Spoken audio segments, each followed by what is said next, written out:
नमस्कार. सखी सह्याद्रीमध्ये मी पल्लवी मुजुमदार आपल्या सगळ्यांचं मनपूर्वक स्वागत करते. संक्रमणाचा हा सूर्य सांगे नव्या पर्वाची नांदी. संक्रमणाचा हा सूर्य सांगे नव्या पर्वाची नांदी. तिळामधल्या गोडी सवे गुंफूया आपुलकीची नाते. पतंगाचाही मांजा सांगे गाठा प्रगतीची उंची. संक्रमणाचा सूर्य सांगे नव्या पर्वाची नांदी. उत्तरायण सुरू होते आणि त्या निमित्तानं देशभरात मोठ्या जल्लोषाने विविध नावांनी मकर संक्रांतीचा हा सण साजरा होतोय. आपल्या सगळ्यांना मकर संक्रांतीच्या मनपूर्वक शुभेच्छा. मुळातच बदल हा सृष्टीचा नियम आहे आणि या बदलामागे वेगवेगळ्या परंपरा आहेत, सण आहे, उत्सव आहे आणि हे सगळं द्योतक याचंच आहे की बदल हा कायम आहे आणि या बदलामधून ऊर्जा घेऊन सकारात्मकतेने पाऊल पुढे टाकायचं आहे. याच दृष्टिकोनातनं आजच्या सणाच्या निमित्तानं या निसर्गसृष्टीचा आपल्या सणांचा उहापोह करायचा प्रयत्न आजच्या भागामध्ये. आजचा आपला विषय आहे लुटूया संक्रांतीचा गोडवा. तर या निमित्ताने आज आपण गप्पा मारणार आहोत. तो यासाठी खास आपण आमंत्रित केलेला आहे लेखिका, ज्येष्ठ पत्रकार अशी ज्यांची ओळख आहे त्या संजीवनी खेर मॅडम. नमस्कार मॅडम.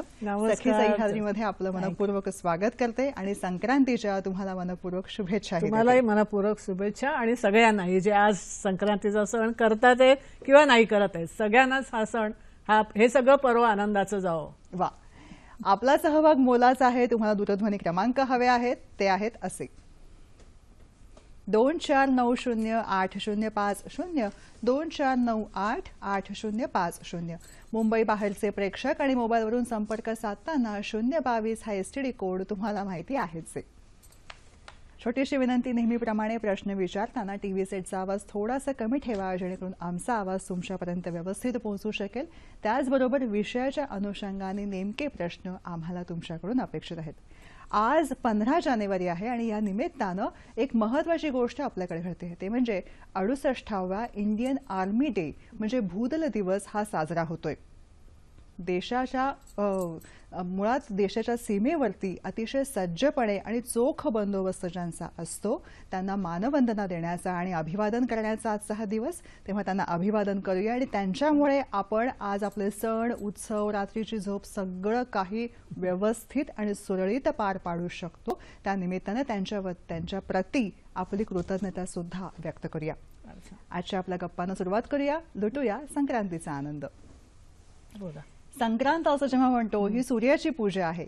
सूर्य, त्याची पूजा या दृष्टिकोनातून आपला अभ्यासही आहे त्याविषयी. खरं सांगायचं तर जगामधला हा एकमेव दिसणारा देव आहे. अरे वा. देव म्हणजे काय शेवटी की जो आपल्याला काही देतो. त्याला काही फार मोठी पूजा अर्चा करायला लागत नाही किंवा त्याच्यासाठी काही प्रसन्न करायला लागत नाही. संपूर्ण निसर्ग हा त्याने दिलेला आहे. तो न्याय करतो आणि हे आपल्याचकडे नाहीये. म्हणजे हा पोषण करता आहे, त्याच्यातच आपण विलीन होतो. तोच आपल्याला सगळा दिशा दाखवतोय. मुख्य म्हणजे प्रकाश देतो. प्रकाश आणि ऊर्जा ही फक्त शारीरिक नाहीये तर बौद्धिक देखील आहे. त्यामुळे सूर्याला हा बुद्धिदाता देखील असं समजलं जातं. केवळ आपल्याच नव्हे तर जगभरातल्या जेवढ्या प्राचीन अशा परंपरा आहेत किंवा देश आहेत तिथे देखील सूर्याचीच पूजा होत असते. बरोबर. म्हणजे सूर्याची पूजा असलेला हा सण आहे असं म्हणताना आज विविध नावाने, विविध पद्धतीने, विविध प्रांतांमध्ये आणि देशामध्ये हा साजरा होतो.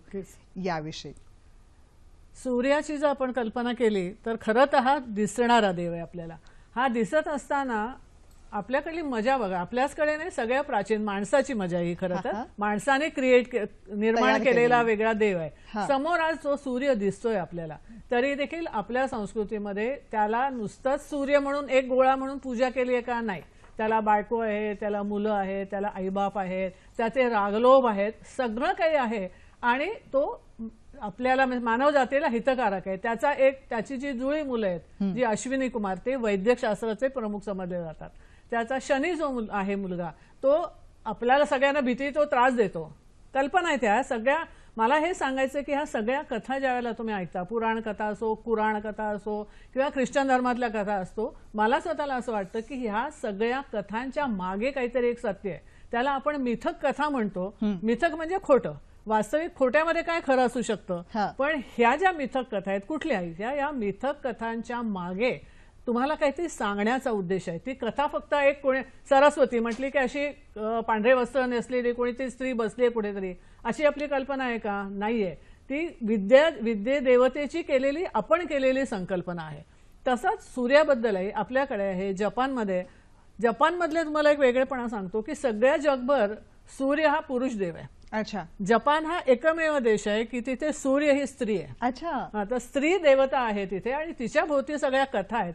त्या कथा काय आहेत? एकतर भौगोलिक गोष्टींच्या काही गोष्टी सांगितल्या जातात, नक्षत्रीय म्हणजे खगोलशास्त्रीय गोष्टी सांगितल्या जातात, ज्या नुसत्या विज्ञान म्हणून सांगितल्या असत्या तेव्हाच जे काही विज्ञान होतं तर त्या आजपर्यंत आपल्यापर्यंत आल्या नसत्या.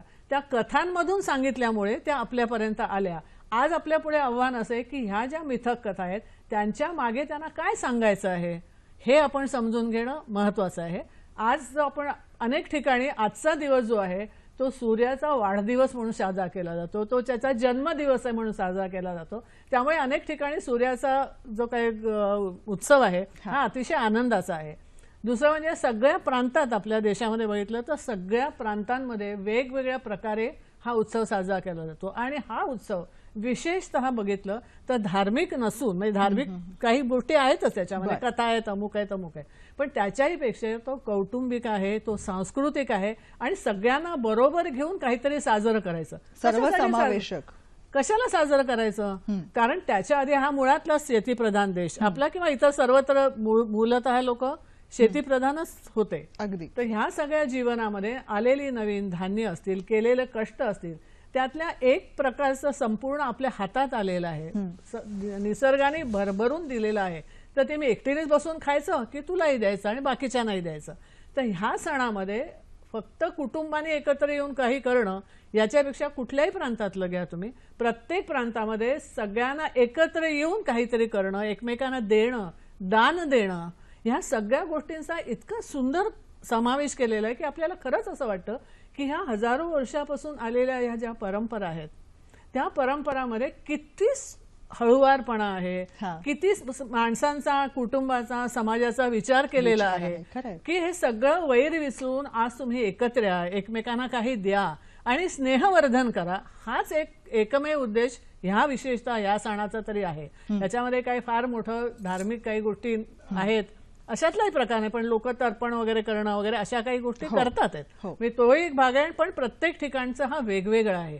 एकच काहीतरी आहे आणि त्याप्रमाणे सगळ्यांनी वागायचं पाहिजे हा दंड आपल्या देशात नाहीच आहे, म्हणजे आपल्या संस्कृतीमध्ये नाहीच आहे. मुळे सतत इव्हॉल्व होत गेले. आपल्याला इथे स्वातंत्र्य आहे, आपल्याला देखील स्वातंत्र्य आहे. ह्या कशा प्रकारे साजरा करायचा? पूर्वी हळदी कुंकू एक विशिष्टच लोकांमध्ये होत होतं, म्हणजे सवाष्ण असेल तरच होत होतं, पण आज आपल्याला कुणालाही ते देता येऊ शकतंय ना. त्याच्याकरता काय आपला धर्म काय काठी घेऊन बसलेलं नाही डोक्यावर मारायला. हे स्वातंत्र्य मला वाटतं जगामध्ये फार थोड्या संस्कृतींनी त्यांच्या लोकांना दिलंय, जे मला असं वाटतं आपल्या संस्कृतीचं एक फार मोठं आपल्याला मिळालेलं वरदान आहे. क्या बात आहे. जेव्हा आपण असं म्हणतो की सूर्य हा आपल्या बरोबर आहे, सर्वसमावेशक आहे, पण हा कालावधी जो आहे तो संक्रमणाचा कालावधी आहे असं आपण सतत म्हणत असतो.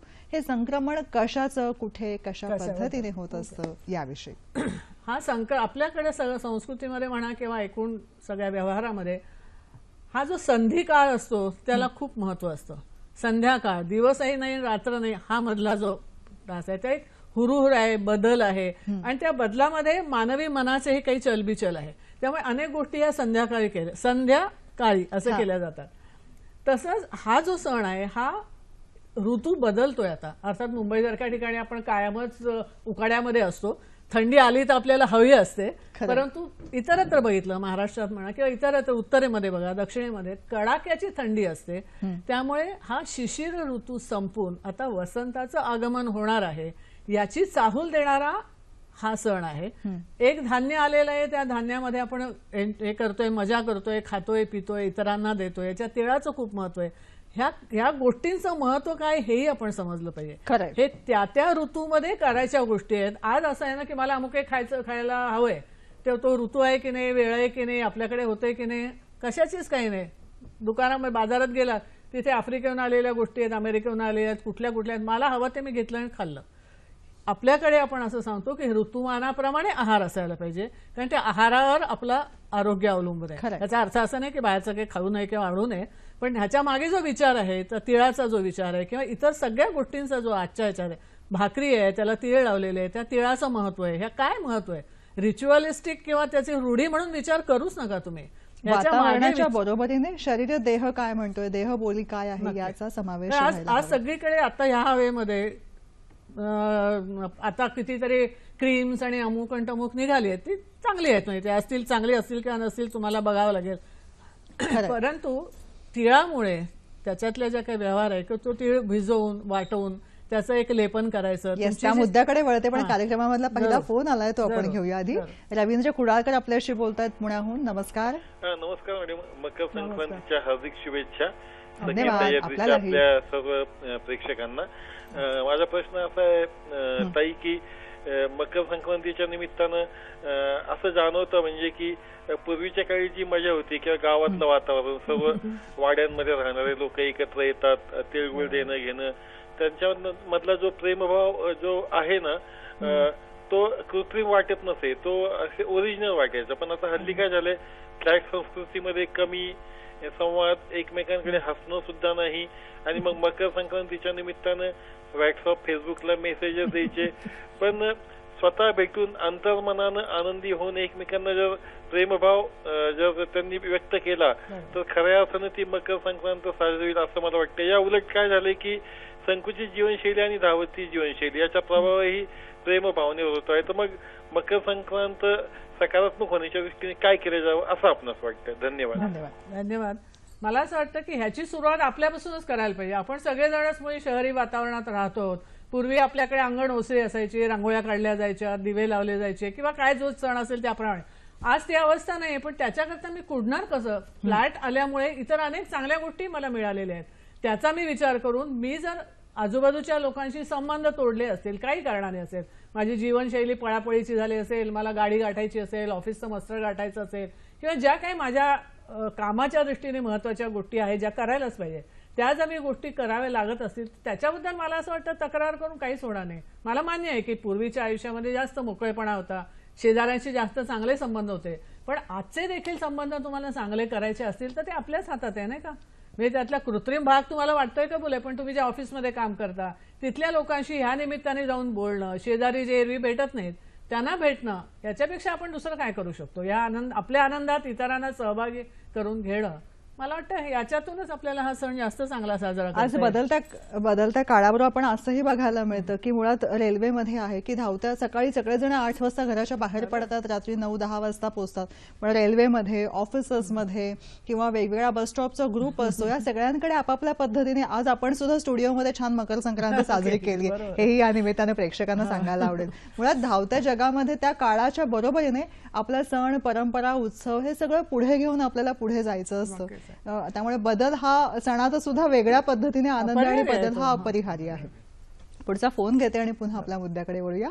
भारत वावळ आपल्याशी बोलतायत. नमस्कार. शुभेच्छा. आपल्याला मॅडम, माझा प्रश्न असा आहे की मकर संक्रांती दिवशी आपण एकमेकास तिळ आणि गुळ तयार केलेला तिळगुळ वाटू शकतो, याचा ही परंपरा आहे आणि याचा उद्देश काय आहे? आणि दुसरा प्रश्न असा आहे की ह्या मकर संक्रांतीला आपण सूर्याची पूजा करतो आणि सूर्याची पूजा केली जाते, अशा पवित्र दिवशी आपण कुठले संकल्प करावेत की जे आपल्या आयुष्यामध्ये लाभदायक ठरतील? धन्यवाद. मस्त.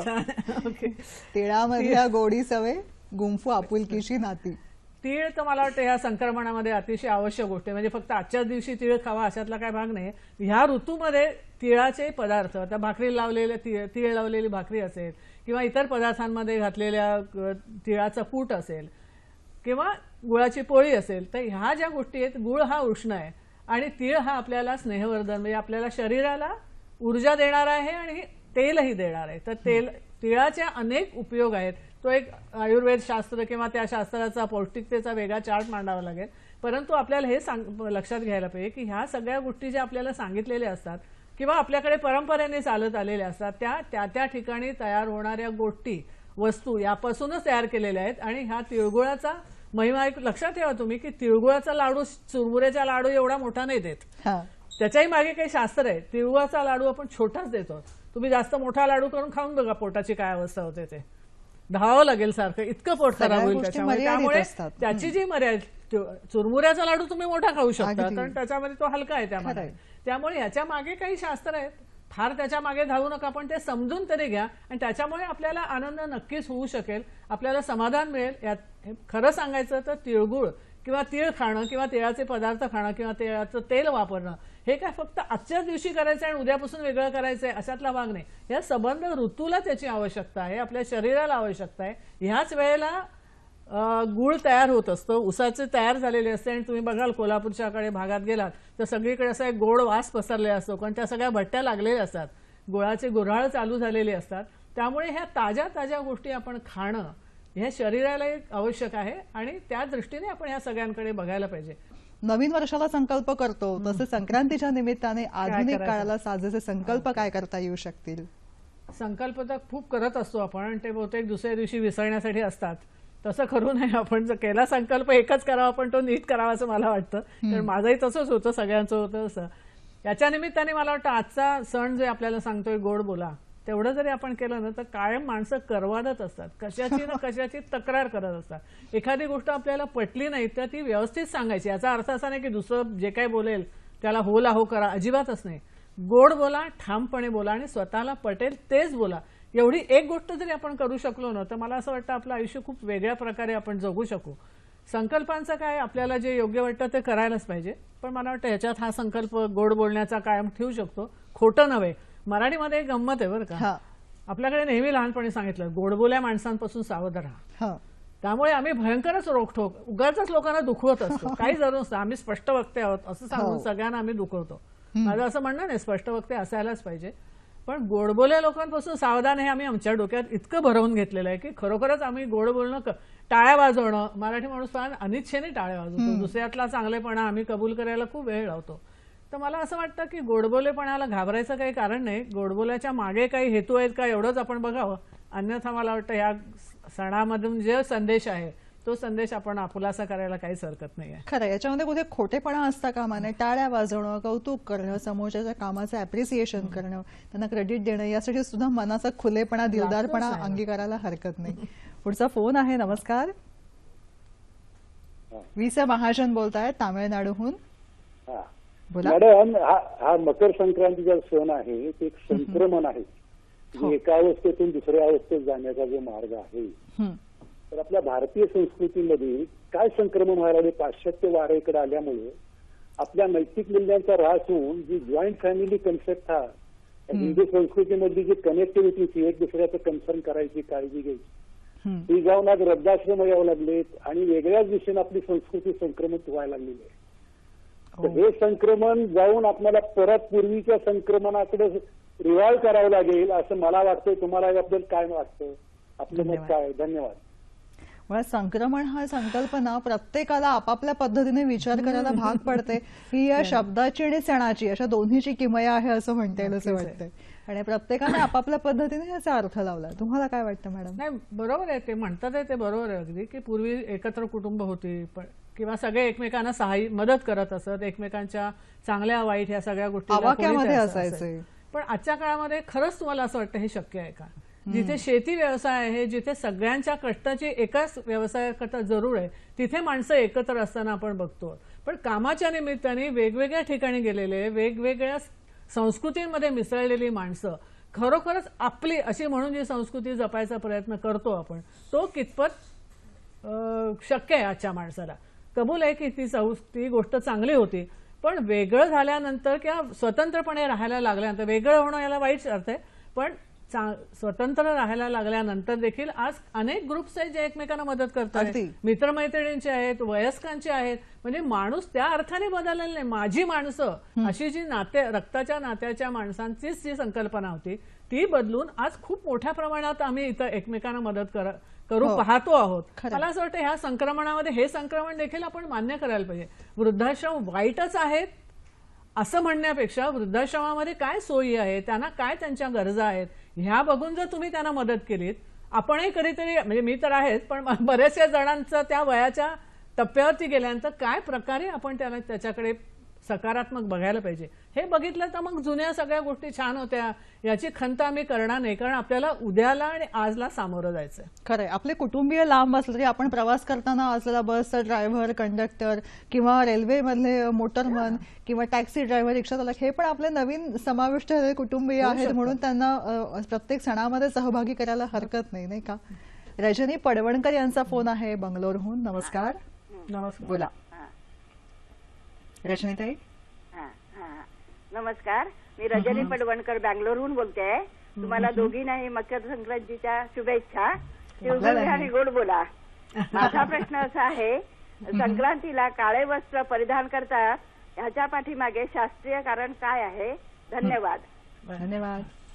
मला असं वाटतं की असं शास्त्रात कुठे लिहिलेलं आहे असं मी तरी वाचलेलं नाही. मी फार शास्त्र वाचल्याचं क्लेमही करत नाही, परंतु मला असं वाटतं की याच्या मागे शास्त्र असण्यापेक्षा परत भौगोलिक आणि नैसर्गिकच कारण आहे की या काळ्या रंगामुळे उष्णता जास्त शोषली जाते आणि तुम्हाला एक उबदारपणाची जाणीव होते किंवा एक छान वाटतं. हेच कपडे जर मी उन्हाळ्यामध्ये घातले तर 2 मिनिटात मी ते बदलून टाकेन, कारण त्यावेळेला बाहेरच्या वातावरणातच इतकं आहे. त्यामुळे सगळीकडे बघाल तुम्ही, थंडी जिथे असेल त्या ठिकाणी काळे कपडे हे माणसाला जास्त सुखद वाटतात. मला असं वाटतं ते एकच कारण असू शकतं त्याच्यामागे. आणि काळ्या रंगाला अनेक रंग आता आपण वाटून टाकले, हा रंग अमक्याचा, तो रंग तमक्याचा. सुदैवाने काळा रंग आपला वाटलेला नाहीये आणि काळ्या रंगातही वाईट काही नाहीये, अनेक रंगांना सामावणारा रंग आहे. त्यामुळे तोही रंग आपलाच आहे, कुठलाही रंग आपण निषिद्ध मानत नाही, त्याचं हे प्रतीक आहे. खरंय. जेव्हा हा एक संक्रांतीचा सण म्हणून आपण बघतो तेव्हा यामध्ये एक वैविध्य आपल्याला दिसतं, आहारामध्ये, रंगामध्ये, आणि या निमित्ताने एक वेगळा उत्साह, जल्लोष आपल्याला समाजामध्ये दिसून येतो. आणि हा प्रांतवार जल्लोष बदलत जातो.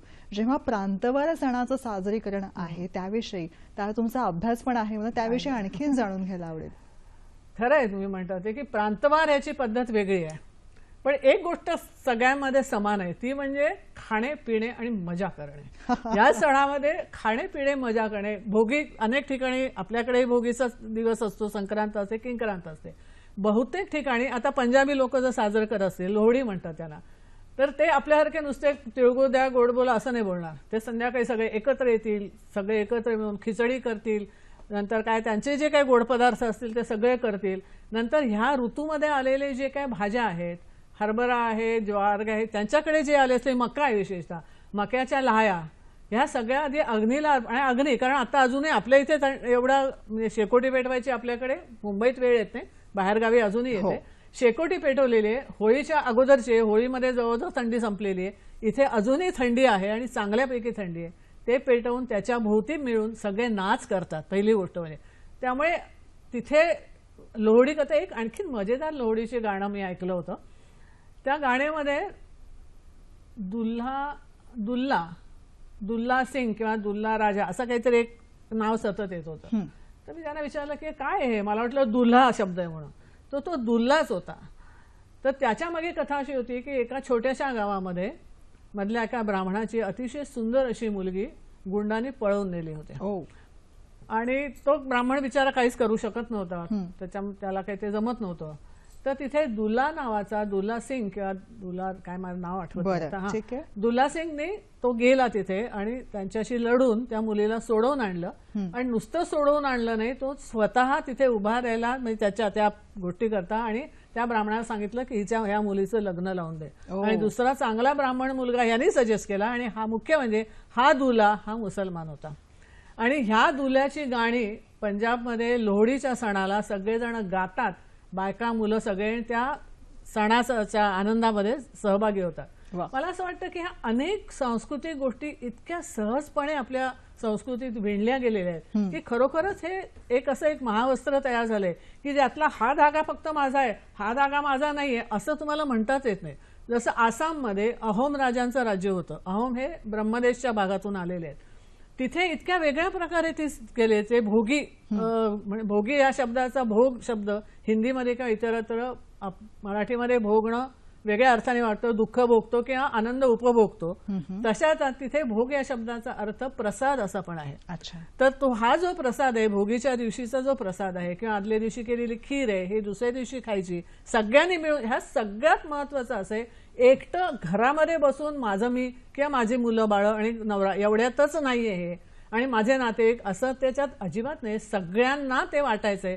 निसर्गाने एवढं भरभरून मला दिलेलं आहे, निदान ह्या क्षणाला तरी मला दुसऱ्याला देऊ दे. त्यांच्याकडे सगळ्यांमध्ये आता आसाम असो, बिहार नाही, बिहारमध्ये पण आहे, हरियाणामध्ये आहे, पोंगल दक्षिणेमध्ये, आंध्रामध्ये, कर्नाटकामध्ये, काश्मीरमध्ये, नेपाळमध्ये, सगळ्या ठिकाणी ह्या सणाचा उत्साह आहे. 2-3 गोष्टी अगदी समान आहेत. एक म्हणजे नदी किंवा तलावावर केलेलं स्नान, सूर्याला दिलेलं अर्घ्य, तीळ आणखीन गूळ किंवा जिथे साखर किंवा जे काही गोड असेल, काही ठिकाणी शिजवत नाहीत, मग ते नारळाचं दूध आणि गूळ असं करून पदार्थ करतात. खूप छान खायला करणं, मला असं वाटतं की खाद्य यात्राच आहे. प्रत्येक प्रांताची हा खाद्य महोत्सव असतो या 2 दिवसात. त्यामुळे ते सगळं करणं, एकमेकांना वाटणं, कथा सांगणं, गाणी गाणं, या सगळ्यांनी ह्या सणामध्ये इतके रंग भरलेले आहेत. आसाममध्ये मी तुम्हाला म्हटलं जसं की तिथे त्या तिकडल्या राजांनी आणलेल्या काही गोष्टी आहेत.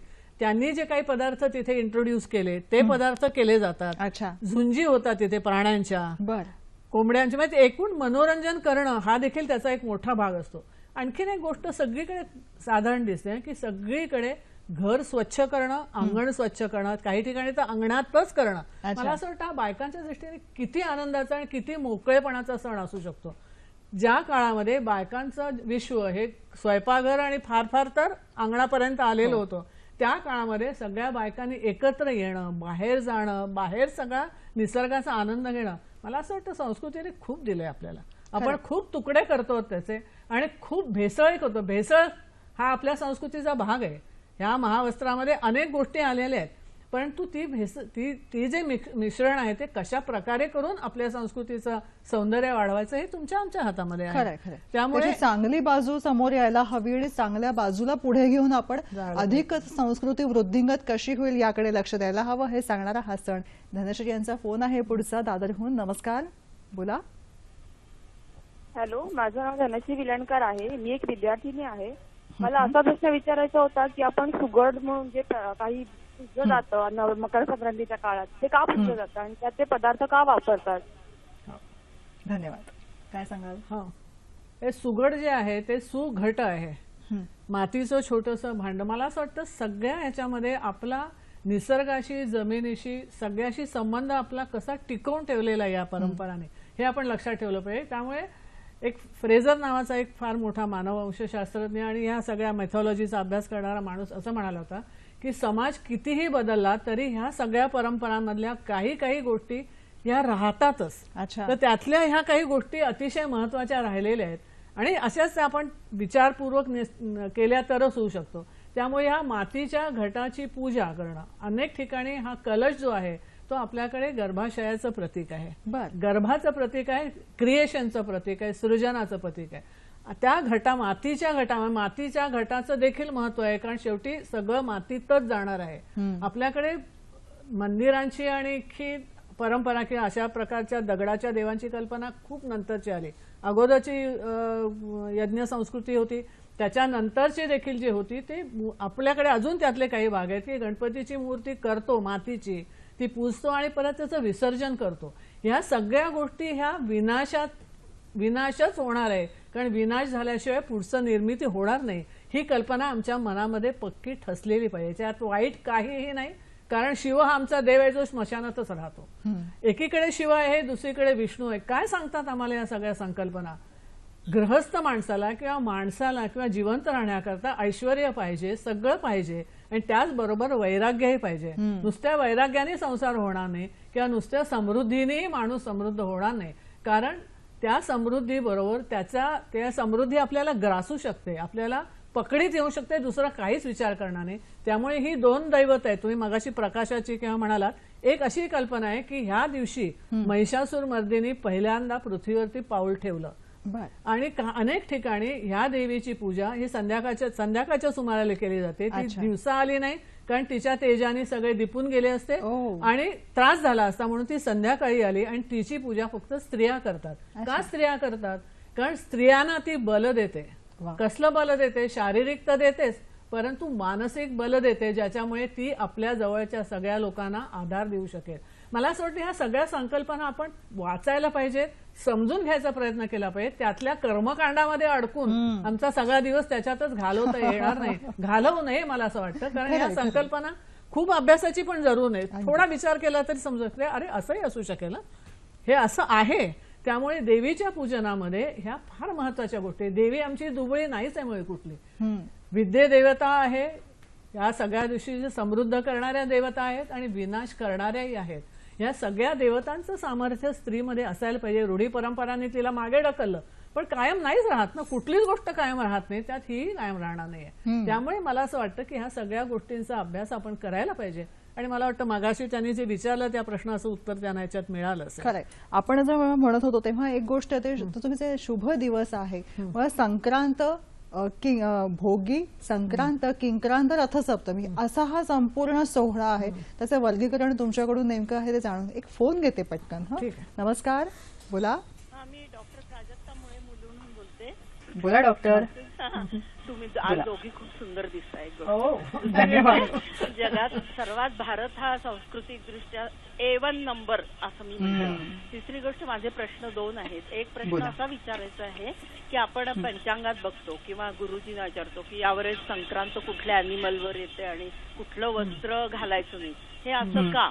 मग ते, आणि दुसरी गोष्ट, गुजरातमध्ये पतंग का उडवतात हे पण एक कारण आहे.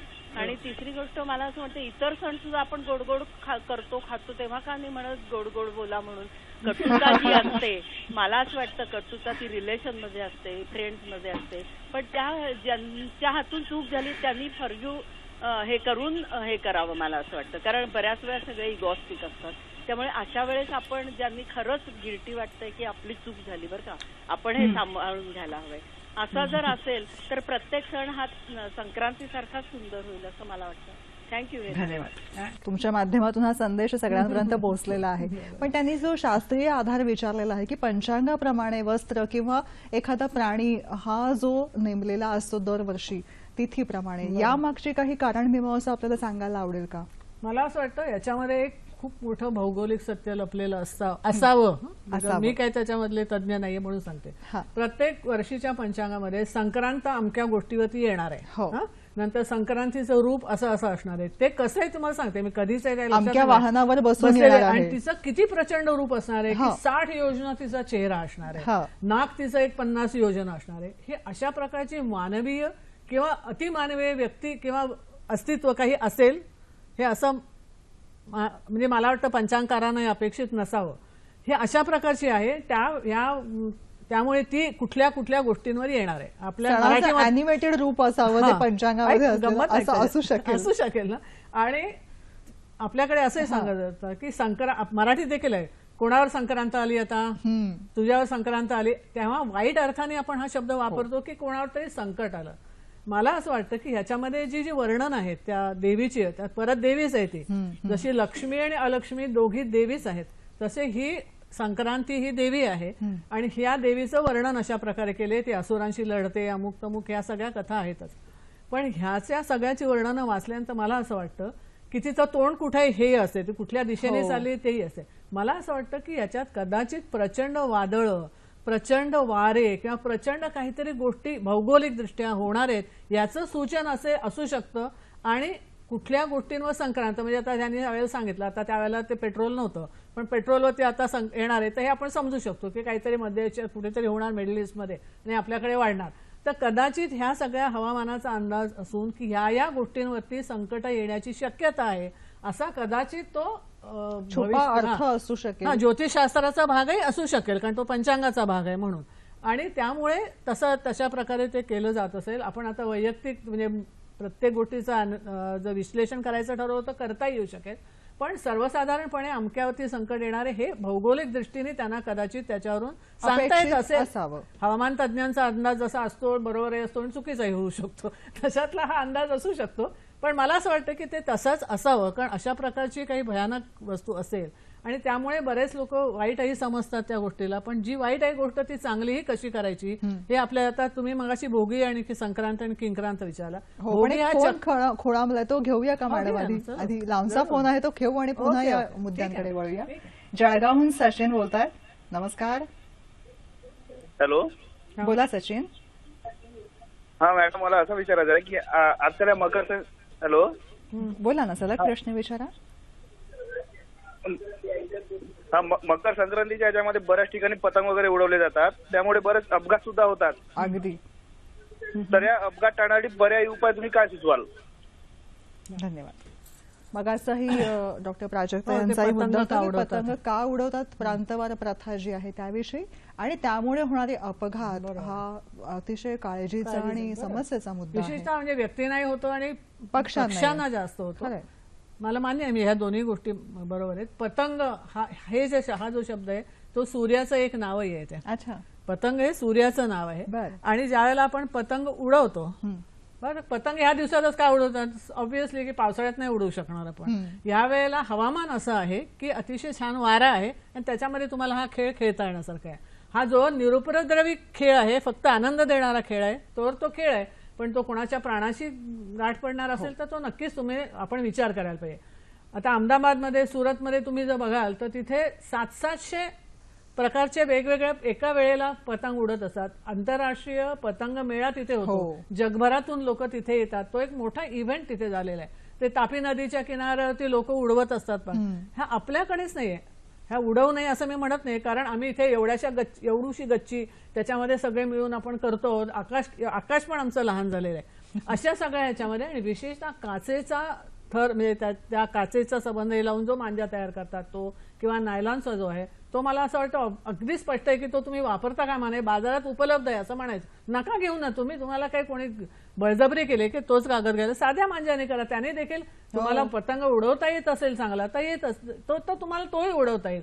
परंतु आणि तुम्ही खरोखरच बघाल ना, आता हे जे पतंगाचे आंतरराष्ट्रीय मेळे होतात, इतक्या विविध तऱ्हेचे पतंग उडवतात. आणि तो एक चांगला खेळ आहे. आता प्रत्येक चांगल्या गोष्टीचा वाईट आहे. मोबाईल आहे त्याचा चांगला आहे, चांगला आहे, पण मी घाणेरडं बघाल तर वाईट आहे.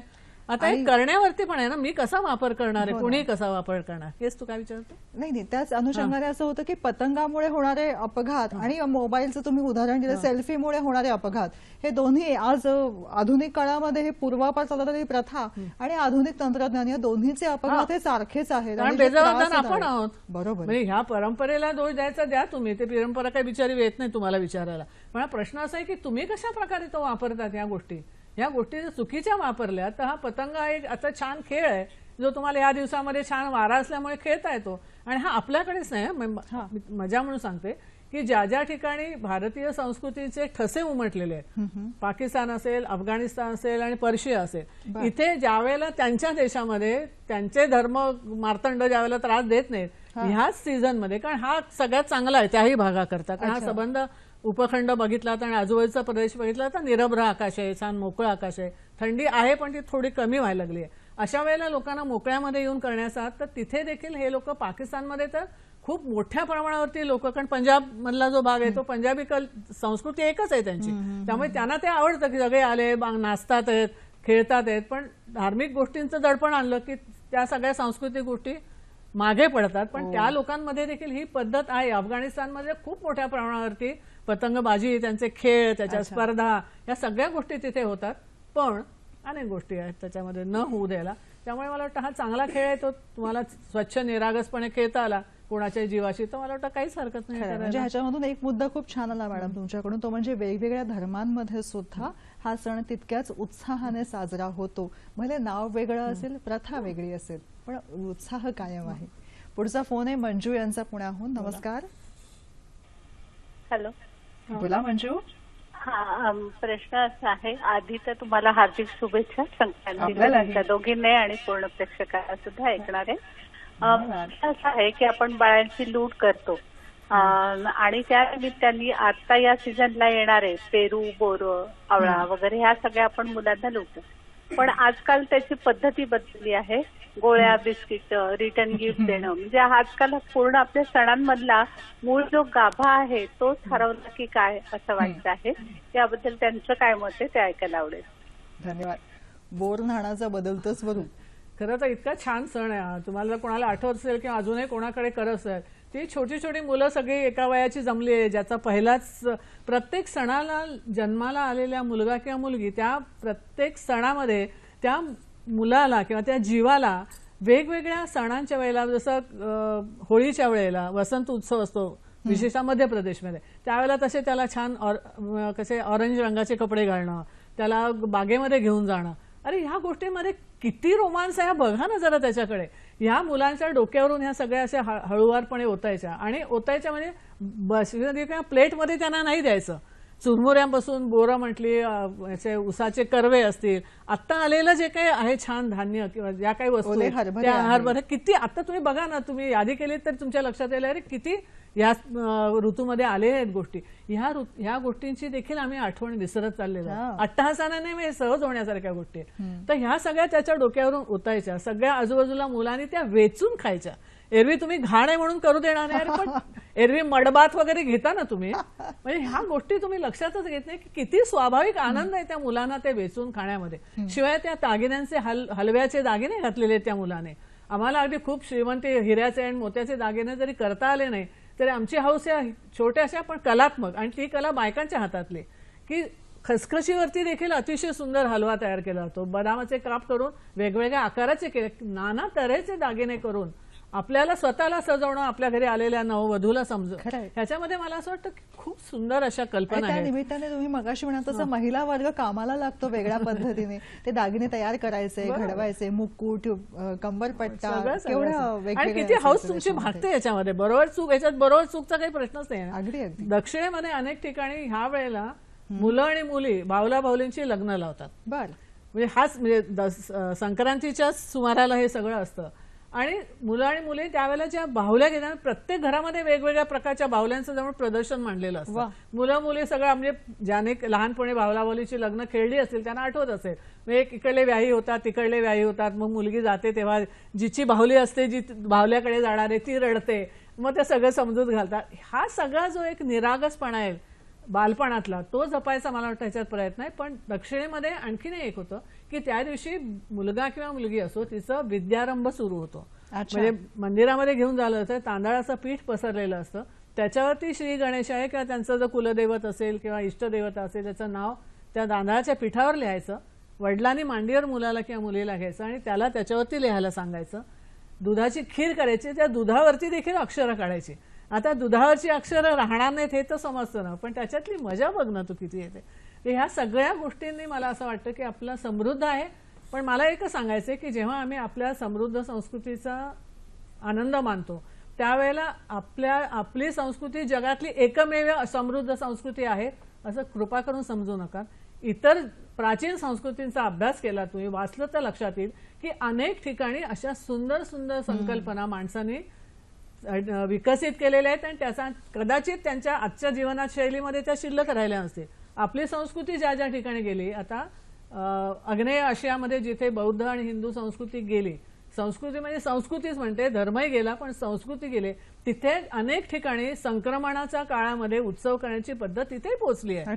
तिथे त्यांचा कॅलेंडर वेगळं असेल, ऋतू बदलाचा वेगळा असेल, त्यांचं नवीन वर्ष वेगळं असेल, परंतु अशा अनेक सगळ्यात सुंदर कल्पना याच्यात आहे. ती म्हणाले की असं करतो आपण वगैरे, या दिवसात का देतो, एरवी द्यावं, कोणी आपले हात नाही धरलेले.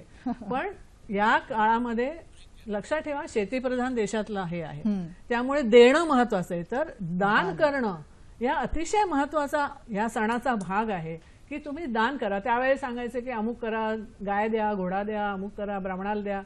आता गाय मला दिली तर मी कुठे फ्लॅटमध्ये ठेवणार. त्यामुळे आजच्या काळाप्रमाणेच आपल्याला बदलावं लागेल. तर काय रक्तदान करा, इतर दान, लोकांना मदत करा ग, दुसरं काय.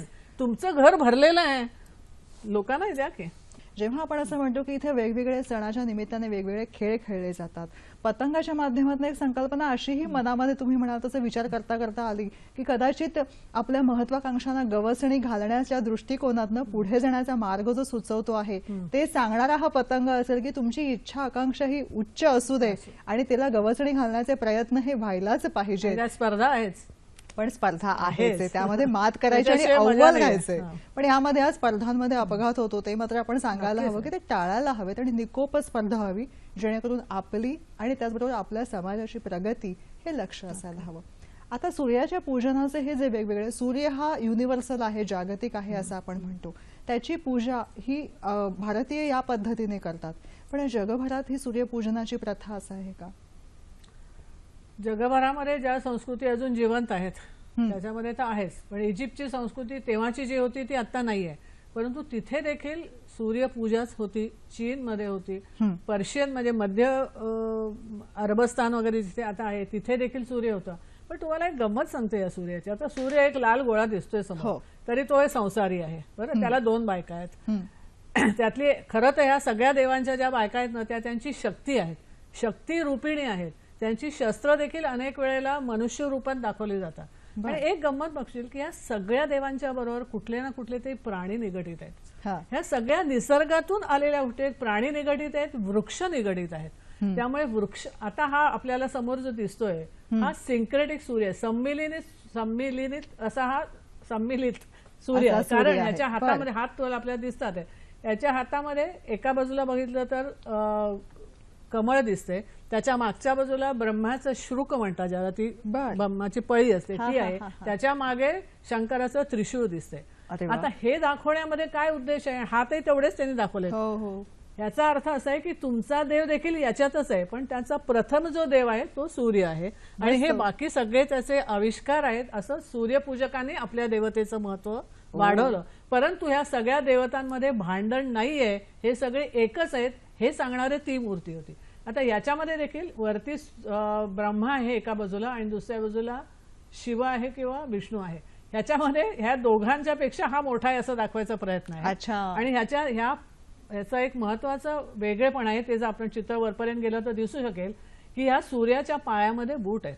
अच्छा, हा मला असं वाटतं की आपण बूट चपला काढून आतमध्ये जातो, आपण कधी असे जात नाही. परंतु हा जो देव आहे तो एकमेव देव आहे की ज्याने बूट घातलेले आहेत. वा, बूट घातलेले आहेत, चिलखत घातलेलं आहे. अच्छा, तर ह्याचा काही उलगडा बरेच काळ होत नव्हता. मग अभ्यासातून लक्षात आलं की ही जी प्रथा आहे ही मध्य एशियातून आपल्याकडे आलेली आहे.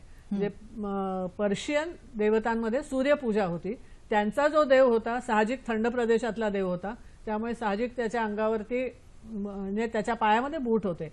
पण त्या बुटासकट आपणही त्याला पत्करलेला आहे, कारण त्याच्या मागे जो विचार आहे किंवा जे तत्वज्ञान आहे ते असं आहे की हा देव जो आहे तो अंधाराशी लढणारा लढवय्या आहे. वा, रात्रभर तो अंधाराशी लढतो आणि मग आपल्याला प्रकाश देतो. त्यामुळे त्याचा जो पोशाख आहे तो लढवय्याचा आहे, म्हणून त्याच्या अंगामध्ये चिलखत आहे आणि पायामध्ये हंटर्स बूट असतात तसे आहेत. आणि त्याच्या बरोबरचे जे सगळे आहेत त्यांच्याही पायात बूट आहेत, ते त्याचे सहकारी आहेत.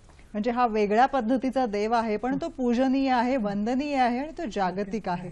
जाता जाता काय सांगायचंय तुम्हाला? मला असं वाटतं की देवांकरता हा माझा देव, हा तुझा देव, हा तुझा माझा धर्म असा करण्यापेक्षा हा एकमेव देव आहे की जो आपल्या सगळ्यांना रोज दिसतोय आणि ज्याचे पूजन करणं म्हणजे निसर्गाचं पूजन करणं हे मला वाटतं की आजच्या मानवाचं सगळ्यात मोठं कर्तव्य आहे. आणि ते जरी आपण केलं तर मला असं वाटतं आपल्याला जे काय हवंय ते इच्छित देऊ शकेल, कारण ऊर्जा तोच देणार आहे. खरंय. आणि उद्या करता लागणाऱ्या सगळ्या ज्या गोष्टी आहेत ते केवळ तोच देऊ शकतोय हे जर आपल्या मनात असेल आणि हे आपण जर समजलं तर मला असं वाटतं की आपण कुठल्याच गोष्टी करता दुसऱ्या कुठल्या देवाला नमस्काराची गरज नाहीये. मस्त. करता करविता कोण आहे हे कळलेलं आहे. त्या शक्तीचं पूजन करण्याचा हा उत्साह, उल्हास आणि जल्लोष आहे. पण या बरोबरीने कुठे अपघात घडत नाहीये ना, आपल्या उल्हासाने उत्साहाने कोणाला इजा होत नाहीये ना. पक्षी, प्राणी मात्र, दुचाकी, वाहन चालवणारे किंवा रस्त्याने चालताना सुद्धा मांजामुळे त्रास होतोय का, आपल्या उत्साहाने कोणाच्याही दैनंदिन जीवनामध्ये बाधा येणार नाही ही काळजी घ्यायला आपण काहीच हरकत नाही. कसा वाटला कार्यक्रम नक्की कळवा. आणि हो, कार्यक्रमावर आणि सह्याद्री वाहिनीवर आपला लोभ आहेच आहे.